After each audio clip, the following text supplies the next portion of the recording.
یہ بیسیکلی ایک فلم چلانے کی کوشش کی ہے. جو کچھ وہ فلموں میں ڈراموں میں دیکھتے ہیں نا کہ جی ایک لڑکا جو ہے اس کو کسی لڑکی سے پیار ہو جاتا ہے, وہ اسے پروپوز کرتا ہے, اور پھر جب وہ ناکام ہوتا ہے تو یا خودکشی کر لیتا ہے یا لڑکی کو مار دیتا ہے یا مارنے کی کوشش کرتا ہے. فلموں میں تو لڑکی بچ جاتی ہے, لیکن حقیقی دنیا میں تو لڑکیاں نہیں بچتی ہیں. لڑکیاں بیسیکلی معصوم ہوتی ہیں, ایکسپوئر ان کا اتنا معاشرے کا ہوتا نہیں ہے. اسی لیے اسلام نے ولی کی اجازت کے بغیر نکاح کرنے سے بھی عورت کو منع کیا, کیونکہ عورت کا معاشرے میں ایکسپوئر ہی نہیں ہے. پورے قرآن میں جہاں کہیں بھی عورت کا مرد کے ساتھ رشتے کا ذکر آیا تو ہمیشہ اس کے مردوں کو مخاطب کیا گیا ہے کہ ان عورتوں کا نکاح کروا دو. اگر یہ عورتیں ایک طلاق کے بعد اپنے مردوں کے پاس واپس جانا چاہیں اس پیریڈ کے اندر جس کے اندر مرد جو ہے وہ رجوع لا سکتا ہے اپنی عورت کی طرف طلاق بائن ہونے سے پہلے, تو تم ان عورتوں کو ان کے خامدوں کے پاس جانے دو. ہمیشہ مردوں کو خطاب کیا گیا ہے. یہ قرآن میں بالکل فٹ ان بیٹھتا ہے. لہٰذا یہ فقہ حنفی نے جو تماشا لگایا جس کی بنیاد کے اوپر پاکستان میں کورٹ میرج والا سلسلہ شروع ہوا, یہ بالکل فراڈ ہے. حدیثیں تو الگ سے ہیں. سنن ابن ماجہ میں ایک پورا چیپٹر موجود ہے کہ ولی کی اجازت کے بغیر عورت اپنا نکاح نہیں کر سکتی. ہاں, صحیح مسلم شریف کے اندر ایک ایکسیپشن ہے کہ جو بیوہ عورت ہے یا مطلقہ عورت ہے جس کا ایکسپوئر ہو چکا ہے معاشرے میں, وہ اپنے ولی سے زیادہ اختیار رکھتی ہے کہ وہ اپنا نکاح اپنی مرضی سے کر سکتی ہے. ظاہر ہے جس عورت کو ایک دفعہ ہاتھ لگ جائیں تو وہ ولی بھی اس کا دوبارہ نکاح کروانا چاہے نا تو اس کو ایگری نہیں کروا سکتے. اس لیے شریعت نے بڑی یہ لاجیکل بات کی ہے. لیکن کنواری لڑکی ولی کی اجازت کے بغیر نکاح نہیں کر سکتی. اس طرح آپ لوگوں کی بچیوں کو بھگا کر نہیں لے کر جا سکتے. یہ آپ کو ٹی وی پہ بڑا اچھا لگتا ہے کہ دو محبت کرنے والوں نے مرضی سے جا کر کورٹ میرج کر لی. جب یہ واقعہ آپ کے اپنے ساتھ ہو تو پھر پتہ چلتا ہے کہ اس کی ہیٹ کیا ہے. تو ڈر جائیں, نہ یہ معاشرے کو سوٹ کرتا ہے نہ ریلیجن اس کی اجازت دیتا ہے. سب سے پہلے تو ہم نے اپنے بچوں کی ایکٹیویٹیز کے اوپر نظر رکھنی ہے, خواہ وہ لڑکے ہوں یا لڑکیاں, کہ ان کی ایکٹیویٹیز کیا ہیں اور وہ کس لیول تک ہے. اس ایکسٹریم کے اوپر تو نہیں کہ یہاں تک معاملہ چلا جائے. اسی طریقے سے غیرت کے نام کے اوپر قتل کرنا. پہلے سوشل میڈیا سے کمائی یہ کھاتے رہتے ہیں گھر والے, اور پھر گھر والوں میں سے ہی کوئی اٹھ کر کسی بچی کو غیرت کے نام کے اوپر قتل کر دیتا ہے. اسی طریقے سے سوشل میڈیا کی ایکٹیویٹیز کے اوپر نظر نہیں ہوتی, اور کوئی لڑکا کسی لڑکی کو بھگا کر لے جاتا ہے, کورٹ میرج کر لیتا ہے, تو وہ دونوں کو قتل کر دیتے ہیں. ہمارے جیلم شہر میں پچھلے دنوں یہ واقعہ ہوا. ہماری اکیڈمی کے ممبر ہیں, یہ سلمان بھائی ہیں میرے ساتھ جو بیٹھے ہوئے, ان کے وہ ریلیٹیو تھے, اور اس واقعے سے پہلے انہوں نے ان کو سمجھانے کی بھی کوشش کی ہے اس لڑکے کو, لیکن نہیں, خمار تھا, اور پھر الٹیمیٹلی دونوں کو قتل کر دیا غیرت کے نام کے اوپر. تو اس طرح آپ غیرت کے نام کے اوپر کسی کو قتل نہیں کر سکتے, نہ اس کا تعلق ریلیجن کے ساتھ ہے. ہمارے کے پی کے کلچر میں جو کچھ ہوتا ہے, افغانستان میں جو کچھ ہوتا ہے, اس کا تعلق اسلام کے ساتھ نہیں ہے. یہ اسلام کی بدقسمتی ہے کہ یہ چیزیں ان لوگوں نے اڈاپٹ کی ہوئی ہیں کہ جنہوں نے اپنا حلیہ اسلام والا بنایا ہوا ہے, اور وہ اسلام کے کھاتے میں پڑ گئے ہیں, داڑھیوں والے اور پگڑیوں والے ہمارے جو پشتون بھائی ہیں جہاں اس قسم کا کلچر پایا جاتا ہے. تو غیرت کے نام کے اوپر بھی آپ قتل نہیں کر سکتے. اسی طریقے سے کراچی میں پچھلے دنوں ایک واقعہ رپورٹ ہوا کہ جی ایک خاوند نے بیوی کے آشنا کو بلا کر اور اسے دھکا دے کر بلڈنگ سے گرایا, پہلے اس کے سر میں اینٹ ماری اور پھر اسے قتل کر دیا. اس نے بدلہ لے لیا. مجھے بتائیں کیا بدلہ لیا؟ پوری زندگی کے لیے اب جیل میں سڑے گا یا پھانسی ہو جائے گی اس کو. اب اس میں سے کیا نکلا؟ اس نے اپنی پوری زندگی برباد کر لی. اینڈ اس کا یہ ہوتا ہے. تو اس طریقے سے کسی نے غیرت دکھانی ہے تو وہ اپنے اوپر غیرت دکھائے اس حوالے سے کہ وہ آخرت اورینٹڈ ہو. رہا ان جرائم کی سزا تو وہ قانوناً آپ نے لے کر چلنا ہے. کورٹ میرج کی سزا یہ نہیں ہے کہ لڑکی اور لڑکے کو قتل کر دیا جائے. اس کی سزا یہ ہے کہ ان کی علیحدگی کروا دی جائے اگر ماں باپ ایگری نہیں کرتے. اسی طریقے سے اگر کوئی آشنا کسی کی بیوی کے ساتھ اٹیچ ہوا ہے تو اس کی سزا یہ نہیں ہے کہ آپ نے ان دونوں کو قتل کر دینا ہے. اس کی سزا یہ ہے کہ آپ ٹھیک ہے اپنی بیوی کو کہیں کہ تمہیں شوق ہے اس کے ساتھ رہنا چاہتی ہو تو ٹھیک ہے میں تمہیں معروف طریقے سے چھوڑ دیتا ہوں, جاؤ اس کے ساتھ شادی کر لو, اپنی زندگی برباد کرو. ایسی عورت کو آپ نے رکھ کر بھی کیا کرنا ہے؟ اب اس کو قتل کریں گے, اپنی زندگی بھی برباد کریں گے, اپنے بچوں کی بھی زندگی برباد کریں گے, اپنے ماں باپ کی زندگی بھی برباد کریں گے. تو یہ کوئی اسلامک سزائیں نہیں ہیں جو لوگوں نے خود سے قانون کو ہاتھ میں لیا ہوا ہے، اور قانون کو بھی ہاتھ میں کیا لیا ہوا ہے؟ کسی اور چیز کو ہی ہاتھ میں لیا ہوا ہے. قانون تو یہ نہیں کہتا کہ آپ نے ان کو یہ والی سزا دینی ہے. تو محبت میں جو لوگ ناکام ہو جاتے ہیں وہ بعض اوقات خودکشی کر لیتے ہیں اور ہمیشہ کی جہنم کما لیتے ہیں لانگ پیریڈ آف ٹائم کے لیے. اللہ چاہے تو معاف بھی کر دے، لیکن اگر خودکشی کو حلال سمجھ کے کیا تو ہمیشہ کی جہنم. صحیح مسلم میں حدیث ہے، نبی علیہ السلام نے تو خودکشی والے کا جنازہ نہیں پڑھا. اندازہ کریں کتنا خطرناک معاملہ ہے. یا پھر کسی کو قتل کر دیتے ہیں جو خودکشی سے بھی بڑا جرم ہے. خودکشی میں تو چلے آپ نے اپنی جان لی، حالانکہ آپ اپنی جان کے بھی مالک نہیں تھے، لیکن کسی دوسرے کی جان لینا یہ تو اس سے بڑا جرم ہے، اور اس کے اوپر زیرو ٹالرنس کسی اسٹیٹ کی ہونی چاہیے. ایسے لوگوں کے لیے ہم کہیں گے لعنت اللہ علی الظالمین، اللہ تعالیٰ کی لعنت ہو ایسے ظالموں کے اوپر جو لوگوں کے ساتھ اس طرح کا سلوک کرتے ہیں. اس لیے آپ دیکھیں اللہ تبارک و تعالیٰ نے قرآن حکیم میں سورۃ المائدہ کے اندر 2 استثناء کا ذکر کیا ہے، قتل کے بدلے قتل یا فساد فی الارض. صرف ان 2 صورتوں میں جوڈیشری کے تھرو کسی انسان کی جان لی جا سکتی ہے بس. اس کے علاوہ اگر کسی نے کسی انسان کو قتل کیا تو سورۃ المائدہ کی آیت نمبر 32 میں آیا گویا اس نے پوری انسانیت کا قتل کیا. جس نے ایک جان کو قتل کیا، اب وہ جان مسلمان بھی ہو سکتی ہے، نان مسلم بھی ہو سکتی ہے. مسلمان کے قتل کی بات نہیں ہوئی، ایک جان کا قتل. اور جس نے ایک جان کو بچایا گویا اس نے پوری انسانیت کو بچا لیا. حتیٰ کہ صحیح بخاری میں حدیث ہے، اللہ کے محبوب صلی اللہ علیہ وآلہ وسلم نے فرمایا جس نے ایک ذمی کافر کو جو ایک مسلم سٹیٹ کے اندر ٹیکس دے کر رہ رہا تھا، جس طرح یہاں ہزاروں ہندو رہتے ہیں، ہزاروں کرسچنز رہتے ہیں، ان میں سے بھی کسی کو قتل کر دیا مسلمان نے، تو بخاری کے الفاظ ہیں کہ وہ مسلمان بھی جنت میں نہیں جائے گا، بلکہ جنت کی خوشبو بھی نہیں اس کو آئے گی، حالانکہ جنت کی خوشبو 40 سال کی مسافت سے آ رہی ہوگی. قیامت کا دن 50,000 سال کا دن ہے، جب 40 سال باقی رہ جائیں گے تو اہل جنت کو جنت کی خوشبو آنا شروع ہو جائے گی. لیکن جنت کی خوشبو ایسے شخص کو نہیں آئے گی جس نے ایک کافر کو بھی مسلم سٹیٹ کے اندر ناحق قتل کر دیا. مسلمان کا قتل تو بہت بڑے لیول کا جرم ہے، ایک نان مسلم کو بھی اگر آپ نے قتل کر دیا تو آپ کے ساتھ یہ معاملہ ہونے والا ہے.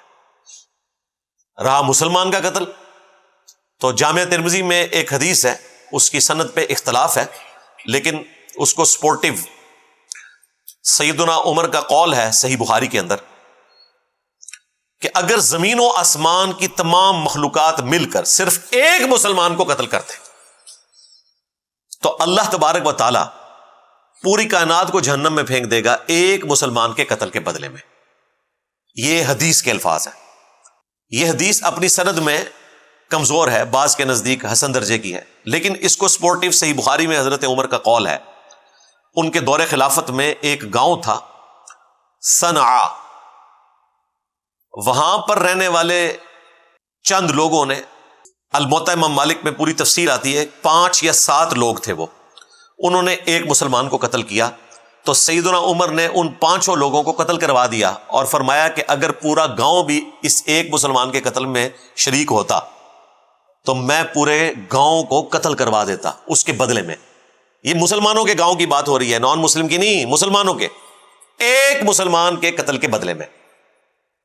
اسی لیے دیکھیں اسلام میں اگرچہ مزاج یہ ہے کہ آپ نے معافی کی روش اختیار کرنی ہے، لیکن قتل کے کیس میں اللہ تعالیٰ نے سورۃ البقرہ میں فرمایا وَلَكُمْ فِي الْقِصَاصِ حَيَاةٌ يَا أُولِي الْأَلْبَابِ، قصاص لینے میں، قتل کے بدلے قتل کرنے میں انسانیت کی زندگی چھپی ہوئی ہے اے عقل مندو، تاکہ تم بچ سکو. یعنی اللہ تعالیٰ کہہ رہا ہے کہ قتل کے بدلے قتل ہونا چاہیے، معافی کی روش نہ اختیار کرو، بلڈ منی نہ لو، اگرچہ اس کی اجازت موجود ہے لیکن اسے ڈسکریج کیا گیا، انکریج اس بات کو کیا گیا کہ آپ نے قتل کے بدلے قتل کرنا ہے تاکہ ڈیٹرنس ہو. اگر قاتل کو پتا ہوگا کہ میں نے کچھ عرصے بعد بلڈ منی دے کر چھوٹ جانا ہے تو وہ اگلے قتل کے اوپر شیر ہو جائے گا. اور آپ دیکھتے ہیں کہ جو یہ کرائے کے قاتلین ہیں وہ یہی کچھ کرتے ہیں. ہمارے پولیٹیشنز نے اور مذہبی جماعتوں کے لیڈرز نے اس قسم کے لوگ پالے ہوتے ہیں، اپنے دشمنوں کو وہ ٹارگٹ کلنگ کروا دیتے ہیں، اور پھر بڑے بڑے مہنگے وکیل انہوں نے ہائر کیے ہوتے ہیں، وہ ایسے وکیل ہوتے ہیں جو آگے سے ججز کو ہائر کر لیتے ہیں الٹیمیٹلی ضمانت کروا لیتے ہیں، 4-5 مہینے کے اندر پاکستان میں ضمانت ہو جاتی ہے، یا پھر اسے مجبور کیا جاتا ہے کہ اس کے ورثاء جو ہیں وہ بلڈ منی لے لیں، دیت لے کر اس کو چھوڑ دیں، اور وہ دیت بھی فراڈ مچایا ہوا انہوں نے۔ دیت لینا جائز ہے، سورۃ النساء میں اللہ تعالیٰ نے اس کی اجازت دی ہے کہ آپ بلڈ منی لے سکتے ہیں، لیکن بلڈ منی وہ ہے کتنی؟ وہ پاکستان والی بلڈ منی نہیں ہے۔ سنن نبی داؤد میں 2 حدیثیں موجود ہیں جن میں بلڈ منی آئی ہے 100 اونٹ یا اس کی مالیت۔ آج کی ڈیٹ میں یہ آلموسٹ کوئی 10 کروڑ روپے بنتا ہے اگر آپ 10 لاکھ کا ایک اونٹ لگائیں، یا 200 گائیں، یا 2000 بکریاں، یا ان کے ایکویلنٹ کوئی رقم۔ ہاں اگر ورثاء اس سے کم پر راضی ہو جائیں تو وہ معروف طریقے سے آپ لے کر چل سکتے ہیں، لیکن بلڈ منی اتنی بنتی ہے۔ اور یہاں پر آپ دیکھیں کہ خون انسان کا کتنا سستا ہے۔ حالانکہ سورۃ النساء میں اللہ تعالیٰ نے فرمایا کہ جس نے ایک مؤمن کو ناحق قتل کیا وہ ہمیشہ کے لیے جہنم میں جائے گا۔ ایک مؤمن کو ناحق قتل کرنے کے بدلے میں ہمیشہ کی جہنم، سورۃ النساء کے الفاظ ہیں۔ اور اس کو سپورٹی وہ حدیث ہے سنن نبی داؤد کی، نبی علیہ السلام نے فرمایا 2 گناہ ایسے ہیں جو اللہ تعالیٰ معاف نہیں فرمائے گا۔ نمبر 1 شرک، جو سورۃ النساء ہی میں آیا، ان اللہ لا یغفر ان یشرک بہ ویغفر ما دون ذلک لمن یشاء، 2 دفعہ آیا، آیت نمبر 48 اور 116 میں، کہ اللہ تعالیٰ شرک کو معاف نہیں کرے گا، ہاں اس کے سوا جتنے گناہ ہیں معاف کر دے گا، لیکن وہ بھی اوپن لائسنس نہیں ہے، جس کے لیے چاہے گا۔ اور یہ بھی آخرت کا معاملہ ہے، دنیا میں تو معافی ہے۔ یہ جو آیا تھا جس کے لیے چاہے گا، اس میں امپلائڈ تھا کہ جس کے لیے نہیں چاہے گا نہیں معاف کرے گا، تو وہ کون سا گناہ ہے؟ وہ جو سورہ النساء میں آیا کہ مؤمن کا قتل ناحق ہمیشہ کی جہنم۔ اور ابو داؤد میں اگلے الفاظ ہیں کہ دوسرا گناہ جو ہے وہ قتل ناحق ہے، جو اللہ تعالیٰ قیامت کے دن معاف نہیں کرے گا۔ اسی آیت کے کانٹیکسٹ میں جامعہ ترمذی میں ایک حدیث موجود ہے، ابن عباس رضی اللہ تعالیٰ عنہ کہتے ہیں کہ یہ آیت منسوخ نہیں ہوئی کہ جس نے ایک مؤمن کو ناحق قتل کیا وہ ہمیشہ کے لیے جہنم میں ہے۔ سورۃ النساء کی آیت ابن عباس نے تلاوت کی، جو مفسر قرآن تھے صحابہ کرام میں سے، انہوں نے کہا یہ آیت منسوخ نہیں ہے، واقعتاً اس کی سزا ہمیشہ کی جہنم ہے۔ اور پھر انہوں نے نبی علیہ السلام کا فرمان سا ذکر کیا کہ قیامت کے دن مقتول اپنے قاتل کو پیشانی کے بالوں سے پکڑ کر، اس حال میں کہ مقتول کے جسم سے خون رواں ہوگا، گھسیٹتا ہوا اللہ کے عرش کے پاس چلا جائے گا اور کہے گا کہ اے اللہ آج مجھے انصاف چاہیے کہ اس نے دنیا میں مجھے ناحق کیوں قتل کیا۔ اس حدیث کے ساتھ ابن عباس کا قول امام ترمذی نے نقل کیا ہے کہ یہ آیت منسوخ نہیں ہے، یعنی دنیا میں معافی تلافی اگر ہو جاتی ہے یا سزا کوئی بھگت لیتا ہے پھر تو ٹھیک ہے، ادروائز اگر کوئی اسی طریقے سے چلا گیا تو آخرت میں وہ مارا گیا، ولیعوذ باللہ تعالی۔ اسی طریقے سے جامعہ ترمذی میں اور سنن ابن ماجہ میں حدیث ہے کہ اللہ تعالیٰ کے نزدیک پوری دنیا کا تباہ و برباد ہو جانا، پوری دنیا میں حرمین بھی آتے ہیں، مساجد بھی آتی ہیں، خانقاہیں بھی آتی ہیں، پوری دنیا کا تباہ و برباد ہو جانا یہ آسان ہے بنسبت اس کے کہ ایک مؤمن کو ناحق قتل کر دیا جائے۔ اور اس کو سپورٹیو وہ اگلی حدیث جو جامعہ ترمذی میں ہے، سنن ابن ماجہ میں موجود ہے، کہ اللہ تعالیٰ کے نزدیک ایک مؤمن کی حرمت کعبے سے بھی بڑھ کر ہے، یعنی کعبے کی کوئی اینٹ سے اینٹ بجا دے یہ چھوٹا گناہ ہے، ایک مؤمن کا قتل ناحق یہ اس سے بڑا گناہ ہے۔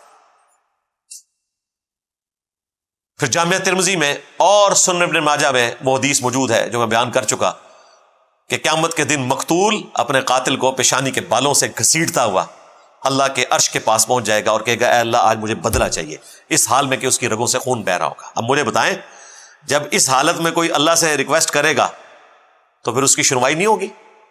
یہ جو حدیث ہے نا جامعہ ترمذی اور ابن ماجہ کی، اس کا ایک طریق سنن نسائی کے اندر آتا ہے، اس میں اس صحابی کے الفاظ ہیں اے حکمرانوں کسی کے قتل کے اوپر معاونت نہ کرو ورنہ قیامت والے دن پکڑے جاؤ گے۔ یعنی اس صحابی نے یہ جو حدیث تھی نا کہ مقتول اپنے قاتل کو گھسیٹ کر لے جائے گا، اور اس کے آگے الفاظ ہیں ابن عباس کہتے ہیں کہ جو سورۃ النساء کی آیت ہے کہ ہمیشہ کی جہنم ہے اس کا ٹھکانہ، وہ منسوخ نہیں ہوئی جو مؤمن کو ناحق قتل کر دے. یہ حدیث سنن نسائی میں جب آئی ہے تو صحابی کہتے ہیں کہ حکمرانوں کسی کے قتل کے اوپر معاونت مت کرو. اس زمانے میں بھی حکمران یہ کام کیا کرتے تھے. بنو امیہ نے یہی کچھ تو کیا ہے. آپ کو تو صرف ایک قتل حسین نظر آ رہا ہے, اس سے پہلے بھی ان لوگوں نے اپنی رعایا کو ناحق قتل کیا. وہ پھر ٹاپک الگ ہو جائے گا, پھر بات آپ کے ماموں جی کی طرف چلی جائے گی, پھر میں حدیث بخاری مسلم کی شروع کر دوں گا, وہ آپ میرا کربلا والا ریسرچ پیپر پڑھ لیں. تو حکمرانوں کو خصوصاً ڈرایا گیا ہے, اور آج کے حکمران بھی. یہاں تو لوگ لسانیت کی بنیاد کے اوپر, پولیٹیکل ایفیلیشن کی بنیاد کے اوپر, فرقہ واریت کی بنیاد کے اوپر ایک دوسرے کو قتل کر دیتے ہیں, اور وہ سمجھ رہے ہوتے ہیں ہم نے بڑا نیکی کا کام کیا. پکڑے جائیں گے آخر. صحیح بخاری اور صحیح مسلم میں حدیث موجود ہے کہ قیامت کے دن سب سے پہلے قتل کے مقدمے کا فیصلہ ہوگا. سنن ابی داؤد میں حدیث ہے کہ قیامت کے دن سب سے پہلے نماز کے بارے میں سوال ہوگا. اب اس میں تطبیق کیا ہے, وہ سنن نسائی کے اندر حدیث موجود ہے کہ حقوق اللہ میں سب سے پہلے نماز کے بارے میں سوال ہوگا, اور حقوق العباد میں سب سے پہلے قتل کے مقدمے کا فیصلہ ہوگا. اور قتل کے مقدمے والی حدیث جو ہے وہ بخاری مسلم میں ہے کہ سب سے پہلے قتل کے مقدمے کا قیامت والے دن فیصلہ ہوگا. اس لیے آپ دیکھیں جو یوم النحر کا خطبہ ہے, بائی چانس مجھے یاد آ گیا, بخاری مسلم دونوں میں حدیث موجود ہے. نبی الاسلام نے 10 ذوالحجہ 10 ہجری منا کے میدان میں, یعنی یوم عرفہ سے اگلے دن, قربانی والے دن, یوم النحر کا خطبہ دیا. کافی لمبی حدیث ہے, اس میں یہ الفاظ بھی موجود ہیں. نبی الاسلام نے فرمایا کہ ایک مؤمن کی جان, مال, عزت, آبرو دوسرے مؤمن کے لیے اسی طریقے سے حرام ہے اللہ کے نزدیک جس طرح آج کا یہ دن یوم النحر 10 ذوالحجہ بڑی عید کا دن, اور یہ مہینہ حرمت والا ذوالحجہ کا, اور یہ شہر مکہ جو حرمت والا, جس طرح اللہ کے نزدیک اس کی حرمت ہے, اور کوئی پامال کرنے کے لیے تیار نہیں ہوگا کہ کوئی حرم مکہ کی توہین کرے, کوئی حرم والے مہینے میں جنگ کرے, کوئی عید والے دن کی بے حرمتی کرے. اللہ کے نزدیک ایک مؤمن کی جان, مال, عزت, آبرو بھی اسی طریقے سے امپورٹنس رکھتی ہے کہ آپ نے اس کا بھی خیال رکھنا ہے. یہ نبی اسلام نے اس لیے بیان فرمایا کہ عموماً لوگ حقوق اللہ کا تو خیال رکھتے ہیں, حقوق العباد کو بڑا ہلکا جانتے ہیں. وہ سمجھتے ہیں اس سے تو کوئی فرق نہیں پڑتا. خیر ہے, اگر ہم نے کسی کے ساتھ ایسا کوئی معاملہ کر بھی دیا تو کیا فرق پڑتا ہے؟ فرق یہ پڑتا ہے کہ صحیح مسلم میں حدیث ہے, نبی الاسلام نے صحابہ کرام سے پوچھا جانتے ہو مفلس کون ہے؟ صحابہ کرام نے کہا کہ ہم تو مفلس اسی کو سمجھتے ہیں جس کے پاس دنیا کا مال و متاع نہ ہو. ہم بھی ویسے اسی کو سمجھتے ہیں. تو آپ علیہ السلام نے فرمایا کہ میری امت کا مفلس وہ ہے کہ قیامت کے دن پہاڑوں کے برابر نماز, روزہ, حج, زکوٰۃ کی نیکیاں لے کر آئے گا, لیکن اس حال میں کہ دنیا میں کسی کو گالی دی, ذرا الفاظ نوٹ کرنے ہیں اور دیکھنا ہے اپنی شکل شیشے میں, دنیا میں کسی کو گالی دی, کسی کا خون بہایا, کسی کو مارا, کسی کو پیٹا, تو وہ لوگ اللہ کے حضور پیش ہو جائیں گے اور کہیں گے کہ یا اللہ آج ہمیں حق چاہیے اپنا. اللہ تعالیٰ فرمائے گا کہ آج تو کرنسی جو ہے وہ نیکیاں ہیں, جاؤ اس کی نیکیوں میں سے لے لو. تو لوگ اس کی نیکیاں لینا شروع کر دیں گے, حتیٰ کہ پہاڑوں کے برابر نماز, روزہ, حج, زکوٰۃ کی نیکیاں ختم, جس کے اوپر اس کو ایک بڑا مان تھا. ابھی بھی لوگ باقی ہوں گے کہ جنہوں نے اپنا بدلہ لینا ہوگا. پھر اللہ تعالیٰ فرمائے گا کہ اس کی نیکیاں تو ختم ہو گئی ہیں, اب تمہارے گناہ میں اس کے کھاتے میں ڈالوں گا. دیکھیں گناہ انہوں نے کیے ہوئے کھاتے میں اس بندے کے ڈل رہے ہیں, اور الٹیمیٹلی اسے اوندھا منہ کر کے جہنم میں پھینک دیا جائے گا. نبی الاسلام نے فرمایا میری امت کا مفلس یہ ہوگا, یہ ہے مفلس. یعنی نماز, روزہ, حج, زکوٰۃ وہ آپ نے پورے کرنے ہیں. میں دوسری ایکسٹریم پہ بھی نہیں جاؤں گا کہ اس کی کوئی ضرورت ہی نہیں ہے, نہیں, وہ اپنی جگہ امپورٹنٹ ہے, لیکن حقوق العباد اگر آپ نے پورے نہیں کیے تو یہ سارے معاملات آپ کی نیکیوں کو بھی ہڑپ کر جائیں گے, اور قیامت والے دن انسان مفلس ہوگا. اس لیے اپنے معاملات کو بڑا دیکھ بھال کر چلنا چاہیے. صحیح بخاری میں حدیث ہے, دنیا میں کسی کا کوئی لین دین کا معاملہ ہے نا, کسی بھی اعتبار سے, چاہے وہ مال کے اعتبار سے ہے, کسی کے ساتھ آپ نے زیادتی کی ہے, کسی کو گالی دے دی, تو وہ دنیا ہی میں کلیئر کر لو، آخرت میں درہم اور دینار نہیں ہوں گے، نیکیاں دے کر جان چھڑانی پڑے گی۔ اب نبی علیہ السلام نے تو امت کو واضح بتا دیا ہے کہ آخرت میں کوئی شخص مال دے کر صلح نہیں کسی کے ساتھ کر سکتا، دنیا میں تو کیا جا سکتا ہے بلڈ منی کی شکل میں، یا کسی شخص کے ساتھ آپ نے کوئی زیادتی کا معاملہ کیا ہے، آپ اس کی دل جوئی کے لیے اس کو کچھ رقم دے دیتے ہیں جس سے اس کا غصہ جاتا رہتا ہے اور آپ اس کے ساتھ صلح کر لیتے ہیں، یہ آپ کوئی بھی طریقہ اڈاپٹ کر سکتے ہیں، لیکن آخرت میں آپ کو نیکیاں دینی پڑیں گی۔